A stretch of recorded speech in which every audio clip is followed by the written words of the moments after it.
Pagi anak-anakku sekalian, berjumpa lagi di pelajaran fisika di hari ini. Bapak harap kalian telah mempersiapkan diri untuk belajar di pagi hari ini. Tetap semangat, kita akan memulai pelajaran kita. Minggu yang lalu kita telah belajar tentang listrik statis pada topik gaya Coulomb. Sekarang kita juga akan belajar tentang listrik statis dengan topiknya adalah medan listrik dan potensial listrik. Kita mulai ya. Ya, jadi kita akan belajar tentang medan listrik dan potensial listrik. Jadi mohon kita pelajari pelan-pelan. Apa pengertian daripada medan listrik? Medan listrik itu sebenarnya adalah daerah di sekitar benda bermuatan listrik. Jadi kalau artinya maka itu dikatakan dengan medan listrik. Jadi benda bermuatan listrik itu dan masih mendapatkan gaya listrik benda tersebut, maka benda tersebut berada dalam medan listrik. Benda, kalau gambarnya kira-kira seperti ini supaya jelas ya, ada muatan positif, terus di dekatnya ada muatan negatif. Apabila muatan negatif ini masih bisa ditarik oleh muatan positif ini, maka muatan negatif ini berada dalam medan listrik dari muatan positif ini ya, supaya bisa dipahami. Baik. Sebenarnya medan listrik itu adalah efek atau akibat yang ditimbulkan oleh adanya muatan listrik. Ini bisa berupa proton, bisa berupa elektron atau ion pada ruangan yang ada di sekitarnya. Dan juga medan listrik itu adalah besaran vektor, besaran yang ada besarnya dan juga ada arahnya. Jadi nanti medan listrik itu ada arahnya. Apakah arahnya ke sebelah kanan atau arahnya ke sebelah kiri. Yang berikut adalah bahwa dalam menggambarkan medan listrik selalu digunakan dengan garis gaya listrik. Jadi medan listrik ditunjukkan dengan garis gaya listrik. Sebenarnya anak-anakku, garis gaya listrik itu adalah berupa garis hayal. Garis hayal itu sebenarnya garis yang sebenarnya tidak ada, tetapi dianggap ada, dibuat ada supaya membantu kita menunjukkan arah daripada medan listrik tersebut. Bagaimana menggambarkan garis gaya pada muatan listrik? Yang pertama kita lihat pada muatan positif. Ini sebuah muatan positif. Medan listriknya selalu keluar dari muatan positif itu. Jadi dia keluar secara radial.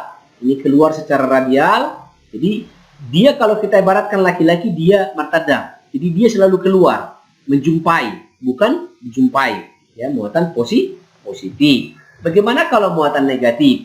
Ini muatan negatif. Muatan negatif arah garis gayanya selalu menuju muatan negatif itu. Nih, jadi selalu menuju muatan negatif tersebut.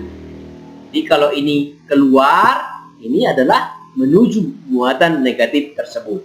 Bagaimana kalau ada dua muatan? Misalnya ini muatan positif dengan muatan positif didekatkan. Garis gayanya kira-kira seperti apa? Seperti apa itu? Hal yang sama juga nanti untuk muatan negatif dengan negatif ya anak-anak semua. Jadi ini garis gayanya kan positif, keluar. Ini juga keluar.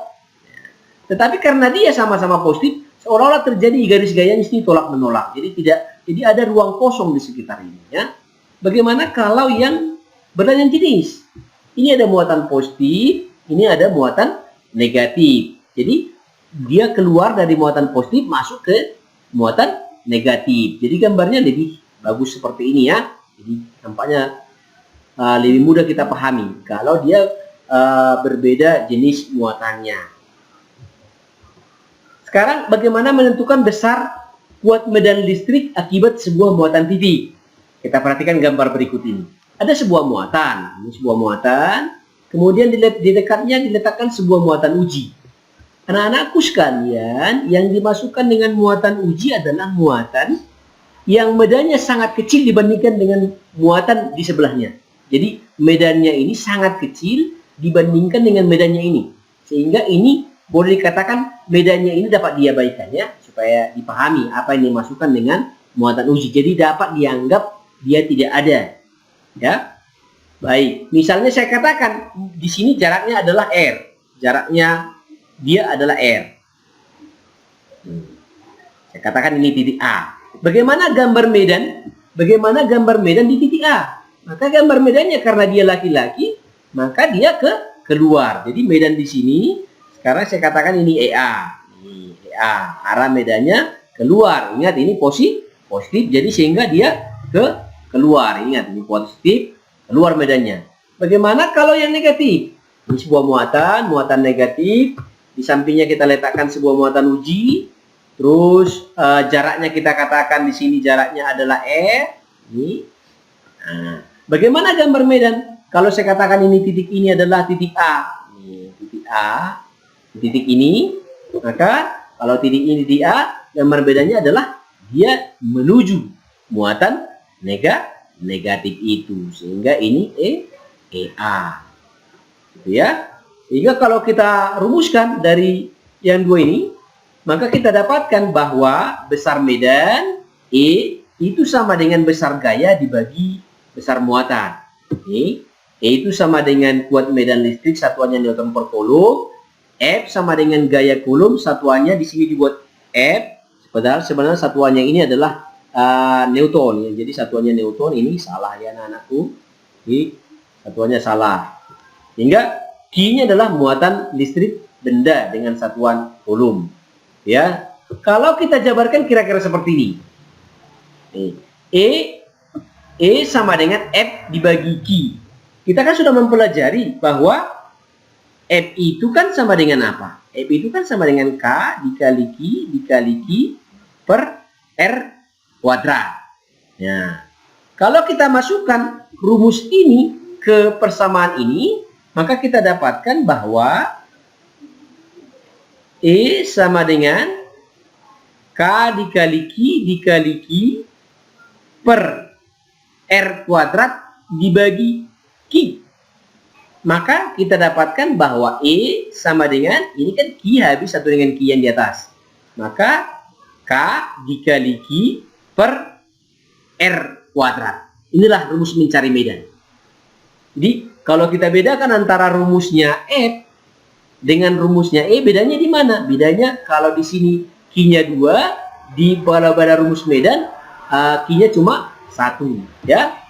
Sehingga E sama dengan K dikali Q, E sama dengan K dikali Q per R kuadrat. Di mana K itu kan, K sama dengan apa? K sama dengan 9 kali 10 pangkat 9 Newton meter kuadrat per coulomb kuadrat.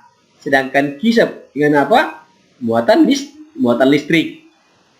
Muatan listrik, satuannya coulomb. R apa? Jarak. Satuannya apa? Satuannya meter. Itu ya anak-anakku sekalian ya. Supaya lebih jelas kita buat ke soal. Ini soalnya. Tentukan arah dan besar medan listrik pada titik A yang berjarak 3 cm dari muatan yang besarnya 3 mikrocoulomb. Kita gambar. Ada muatan positif. Ini ada muatan positif. Pak, dari mana saya tahu ini muatan positif? Kan soalnya dikatakan di sini besar muatannya 3 mikrocoulomb. Baik. Ini kan tidak disebutkan negatif 3. Berarti kalau ini tidak disebutkan negatif 3, maka kita anggap ini adalah bermuatan positif. Kecuali kalau nanti disebut negatif 3 mikrocoulomb. Maka kita membuat itu menjadi muatan negatif. Nih, ini muatan ujinya di titik A. Misalnya jaraknya dari muatan positif ke muatan uji itu saya katakan ini kan tadi sudah ada 3 cm. Jadi 3 cm. Nih. Oke. Kita gambar medannya seperti apa? Medan di titik A karena dia muatan positif, maka medannya keluar. Oke. Ya. Sehingga kalau kita cari kan mencari E kita sekarang, mencari medannya. E itu kan sama dengan K dikali Q per R kuadrat. Sehingga kita carinya E sama dengan K 9 kali 10 pangkat 9 Newton meter kuadrat per coulomb kuadrat dikali Q-nya kan berapa? 3 kali 10 pangkat minus 6 coulomb per jaraknya 3 cm. 3 kali 10 pangkat minus 2 dikuadratkan meter kuadrat. Kalau kita lihat satuannya dulu, meter kuadrat bisa kita hilangkan dengan meter kuadrat, coulomb bisa kita hilangkan satu dengan yang ini, sehingga tinggal kita dapatkan sekarang bahwa E sama dengan 9 kali 3 Kita dapatkan 27 kali 10 pangkat negatif 9, positif 9 dikali negatif 6, kita dapatkan sama dengan 10 pangkat 3 per ini 3 dikuadratkan 9 dikali 10 pangkat minus 4, sehingga E sama dengan kita dapatkan 27 dibagi 9, 3 kali 10 pangkat 7 Newton per Coulomb. Nah, ingat itu ya anak-anakku sekalian. Aku harap bisa dipelajari. Soal yang lebih susah yuk, seperti ini. Dua muatan masing-masing Q1 1 mikrocoulomb dan Q2 4 mikrocoulomb terpisah sejauh 10 cm. Jadi ini Q1, ini Q2 bermuatan negatif. Dari gambarnya ya anak-anakku ya, dari gambarnya muatan negatif, ini bermuatan positif. Mereka terpisah sejauh 10 cm. Tentukan letak titik yang memiliki kuat medan listrik 0. Ini tipikalnya soal ujian nasional. Baik anak-anakku sekalian, karena kita di sini katakan tentukan letak titik. Jadi kita disuruh menentukan letak titik yang medan listriknya sama dengan 0. Medan listriknya sama dengan 0. Maka kita harus memprediksi di mana letak titiknya. Apakah di antara Q1 dan Q2? Apakah di sebelah Q2? Apakah di sebelah Q1? Kita prediksi yang pertama. Bagaimana kalau dia di antara Q1 dan Q2? Nih, jadi kita anggap dia di antara Q1 dan Q2. Jadi, kalau misalnya saya katakan titiknya itu di sini. Ini saya katakan titik A. Nah, oleh muatan Q1 yang positif, maka medannya keluar. Keluar, nih, muatan positif, jadi dia keluar. E1. Oleh muatan negatif, medannya bagaimana? Menuju muatan negatif. Sehingga nih E2. Kalau kita selesaikan ini, maka kalau kita buat persamaannya sekarang adalah maka EA itu sama dengan E2 tambah E1. Pak, kenapa tambah? Karena searah. Jadi E2 dengan E1 itu searah, sehingga hasilnya kita jumlahkan. Secara matematikanya EA itu tidak mungkin sama dengan 0. Karena apa? Ini penjumlahan. Jadi ingat ya. Jadi kemungkinan pertama ini tidak kita pakai. Karena apa? Tidak mungkin menghasilkan yang medannya sama dengan 0. Oke. Sekarang kemungkinan kedua. Nih, kemungkinan kedua apabila kita tempatkan di sebelah Q2. Jadi kita tempatkan di sebelah Q2. Jadi di sebelah ini kita tempatkan. Ini titiknya. Ini titiknya. Akibat muatan Q1 ini dia medannya keluar. Akibat muatan Q2 ini karena dia negatif, medannya menuju muatan negatif. Ini E2. Kalau saya katakan tadi ini A, nih, maka boleh kita katakan sekarang di sini adalah EA sama dengan E1 kurang E2. Kenapa kurang? Karena berlawanan. E1-nya arahnya ke arah kanan, E2-nya ke arah kiri. Jadi EA sama dengan E1 kurang E2. Mungkinkah EA sama dengan 0? Mungkinkah EA sama dengan? Mungkin. Jika apa? Jika E1 sama dengan E2. Berarti ini kita simpan dulu. Nanti kita cari alternatif ketiga dulu. Oke. Bagaimana kalau alternatif ketiga? Berarti kita letakkan benda itu sekarang di sebelah Q1. Jadi kita letakkan di sebelah Q1 dia. Nih titiknya. Oke. Jadi akibat muatannya ini medannya keluar. Sekarang akibat muatannya ini, muatan yang negatif ini, medannya menuju muatan negatif. Sekarang kalau saya katakan ini A, ya. Tadi maka EA sama dengan E2 kurang E1.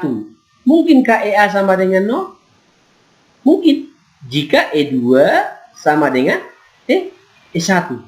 Jadi yang mana kita pilih, Pak? Apakah pilihan kedua atau pilihan ketiga? Baik. Supaya lebih gampang memilihnya dari antara yang 2, 3 ini, kita lihat dulu besarnya Q1 itu kan sama dengan 1 mikrocoulomb. Ini besarnya berapa? 4 mikrocoulomb. Jadi kalau endanya kita pakai dalam istilah manusia tarik-menarik, ini kekuatannya 1, ini kekuatannya 4, supaya ada titik yang nanti hasil mereka menjadi draw, tidak tertarik ke kiri, tidak tertarik ke kanan, tapi dia diam di tempat. Bagaimana caranya? Apakah kita letakkan dekat yang paling kuat? Enggak, justru makin kanan nanti yang lemah. Maka bagaimana? Kita letakkan di dekat yang lemah. Maka pilihan kita adalah pilihan yang ketiga. Itu ya anak-anakku cara menganalisinya ya. Jadi kita pilih kemungkinan ketiga. Baik, berarti sekarang kita menyelesaikan soal ini dengan pilihan ketiga. Ini gambarnya. Berarti kita sudah menyepakati bahwa titik A-nya di sini. Nah, titik A itu berjarak dari Q1, ini kan sesuatu yang tidak diketahui, kita katakan di X. Nah, berarti sekarang jaraknya dari Q2 ke A berarti adalah 10 tambah X. Jadi ini adalah 10 tambah X. Nih jaraknya. Itu ya, supaya bisa dipahami. Sehingga gambar medannya seperti apa? Medannya akibat muatan positif ini, ya. Medannya akibat muatan positif ini, dia keluar, nih. Akibat muatan negatif yang ini, medannya juga menuju ke muatan itu. Sehingga kalau kita buat ini, EA kalau kita tuliskan sekarang, EA itu sama dengan E2 kurang E1. Oke. Katanya EA-nya sama dengan 0. Maka supaya dia 0, dia EA-nya sama dengan 0 katanya, maka dia supaya dia sama dengan 0, maka E2 harus sama dengan E1. Ingat, rumus mencari E. E itu kan sama dengan K dikali Q per R kuadrat. Jadi kalau kita masukkan ini sekarang, K dikali Q2 per R2 kuadrat sama dengan K dikali Q1 per R1 kuadrat. Sama-sama K, kita habiskan. Sehingga sekarang ini Q2-nya kan, Q2-nya 4 kali 10 pangkat minus 6 per R2-nya jaraknya kan 10 tambah X. Berarti 10 tambah X dikuadratkan ini sama dengan, ini Q1-nya 1 kali 10 pangkat minus 6 dibagi jaraknya kan X. X dikuadratkan. Ini minus 6 dengan minus 6 habis, sehingga tinggal 4 per 10 tambah X kuadrat. Jadi kalau saya tulis sekarang, 4 per 10 tambah X dikuadratkan sama dengan 1 per X kuadrat. Ini kalau sama-sama saya akari luas kiri luas kanan, maka dapat kita sekarang 2 per 10 tambah X itu sama dengan seper X. Ya, diakari, ini diakari, akarnya 4 kan 2, akarnya 10 tambah 2 dikuadratkan itu kan sama dengan 10 tambah X. Sehingga kita dapatkan nanti hasilnya, maka X sama dengan 10 cm. Jadi letak titik A, supaya medan di titik A ini sama dengan 0, maka jaraknya harus 10 cm dari Q1. Berarti kalau dari Q2 jaraknya berapa? 20 cm. Itu ya anak-anakku ya. Tolong diulang-ulang. Soal yang ketiga. Ini soal yang ketiga. Pada keempat sudut persegi, ada persegi, ini ada persegi di sini. Persegi sisinya 30 cm, diletakkan 4 buah muatan yang sama 5 mikrokulom. Tentukan kuat medan listrik di pusat persegi. Jadi yang ditanya adalah medan listrik di pusat persegi. Ini pusat persegi jika keempat muatan itu positif. Nah, jadi keempat muatannya positif. Ini gambarnya seperti ini. Ya. Jadi yang ditanyakan adalah medan di pusatnya ini, di sini. Jadi kalau saya katakan ini titik A, yang ditanya berapa medan di A. Jika keempat muatannya bermuatan positif dari sama-sama 5 mikrokulom. Baik, kita selesaikan. Kira-kira seperti ini caranya. Nih, ada 4 muatan. Saya katakan ini muatan di A. Di A, Ini B, ini C, ini D. Dan titiknya di sini. Ini titiknya. Ini titik A. Oke. Bagaimana medan di A? Supaya tidak sama saya katakan ini titik P. P. P. Bagaimana medan di titik P akibat muatan A? Ini kan positif. Berarti medannya adalah menjauhi muatan positif ini. Berarti saya katakan ini sekarang adalah EA. Medan akibat ini ya, keluar. Bagaimana medan akibat ini? Ini di titik C. Ya. Medannya kan positif juga. Berarti dia menjauhi juga. EC. Oleh medan ini, dari titik B. Ini kan positif juga. Berarti menjauhi muatan positif. Ini. EB. Nih. Oleh muatan D kan positif juga. Muatan D kan positif. Ini positif. Bagaimana medannya akibat di titik P ini? Kan positif, berarti dia juga menjauhi. Jadi kalau saya tuliskan di sini juga dia apa tadi? Ini ED. Sekarang bagaimana menyelesaikan? Lihat yang segaris. Lihat yang segaris. Yang segaris adalah antara EC dengan apa? Dengan EA. Kemudian ED dengan EB. Ini yang segaris. Oke. Sekarang kalau kita lihat dulu, analisa dulu soalnya. Katanya QA sama dengan QB sama dengan QC sama dengan QD. Sama-sama 5 mikrocoulomb. Nih, ini kan katanya 30 cm sisinya. Nah, berarti sisinya di sini juga sama dengan sisi ini, sama dengan di sini ya. Berarti dapat kita katakan bahwa RA itu sama dengan RB, sama dengan RC, sama dengan RD. Nih. Jadi kalau kita cari ini 30 cm, ini 30 cm, ini 30 cm, maka diagonalnya ini adalah 30 akar 2. Maka titik capai di titik ini adalah 15 akar 2 jaraknya ya. Ini kita cari kalau nanti seandainya mereka tidak sama ya. Oke. Berarti kalau dari situ boleh kita jabarkan sekarang, maka EA itu sama dengan EB, sama dengan EC, sama dengan ED. Gara-gara apa? Kan ingat rumusnya. E kan sama dengan K dikali Q per R kuadrat. Q-nya sama, R-nya sama, maka hasilnya sama. Hingga EA sama dengan EB, sama dengan EC, sama dengan ED. Kembali lagi kita lihat yang segaris. Tadi kan katanya yang segaris. Nih. Yang segaris ada antara EC dengan EA. Akibat yang dua ini kan bedanya di titik P, ini EP, ini EA kurang EC. EA kurang EC. Hasilnya sama dengan apa? 0 karena besarnya sama. Jadi besarnya ini kan sama. EA sama dengan EC. Jadi 0. Dengan cara yang sama untuk ED dan EB kita dapatkan juga EP-nya sama dengan 0. Nah, sehingga dari dua kesimpulan ini kita dapatkan bahwa medan di titik P itu sama dengan 0.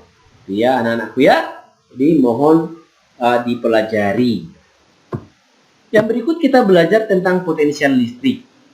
Potensial listrik itu sebenarnya seperti ini. Ada muatan positif, ada muatan di sini, ada muatan di lempeng A, ada muatan di lempeng B. Bagaimana kita ingin memindahkan muatan negatif ini ke muatan negatif di B? Tentunya akan susah, karena apa? Akan terjadi tolak menolak, tapi harus diperlukan usaha yang besar untuk memindahkan muatan ini ke plat B.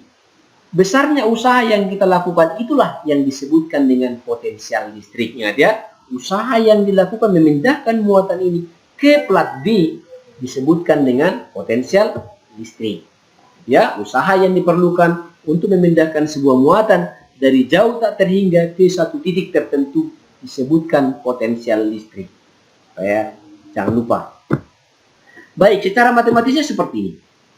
Ini P sama dengan usaha dibagi muatan. Ini di mana W itu sama dengan usaha, satuannya joule, Q itu sama dengan muatan, P itu sama dengan potensial listrik. Ya, kalau kita jabarkan seperti ini. Kan rumusnya adalah P sama dengan W dibagi Q. Jadi P sama dengan W dibagi Q. Di mana kalau kita pelajari di kelas 11 kan, ini di kelas 11 bahwa W sama dengan F kali S, gaya dikali perpindahan. Nah, baru kita pelajari juga bahwa F tadi sama dengan K dikali Q per R kuadrat. Enggak, kalau ini kita masukkan ke rumus yang P sama dengan W per Q, maka kita dapatkan P sama dengan W-nya kan sama dengan F kali S. Jadi F-nya kan sama dengan K dikali Q per R kuadrat dikali S. S-nya di sini. S-nya kita pakai dikali R. Nah, supaya sama simbolnya kita pakai. Baru dibagi Q. Dibagi Q. Q-nya ini sama dengan yang ini hilang 1. R-nya yang ini hilang 1. Sehingga kita dapatkan hasilnya bahwa P sama dengan K dikali Q per R. Ya, sehingga kita dapatkan potensial listrik itu P sama dengan K dikali Q per R. Di mana K tadi sama dengan apa? 9 kali 10 pangkat 9 Newton meter kuadrat per kulum kuadrat.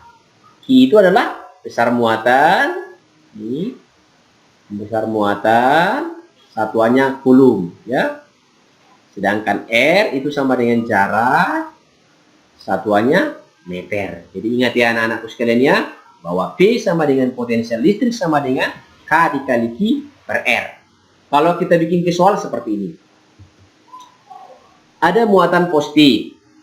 Ada muatan positif Q1. Oh, ini bukan muatan positif. Ada muatan Q1 5 mikrokulum dan muatan Q2 6 mikrokulum, konstanta K 9 kali 10 pangkat 9 Newton meter kuadrat per kulum kuadrat. 1 mikrokulum sama dengan 10 pangkat minus 6 kulum. Tentu titik A berada di tengah kedua muatan. Tentukan potensial listrik di titik A. Gambarnya seperti ini. Jadi Q1 itu bermuatan negatif, Q2 itu bermuatan Q1 bermuatan negatif, Q2 bermuatan positif. Katanya dia berada di tengah-tengah kedua muatan. Ingat, ini di tengah. Ini di tengah. Ya, berarti kalau ini 20 cm, maka jaraknya nanti dari sini, dari Q1 ke A itu sama dengan 10 cm. Ini juga 10 cm.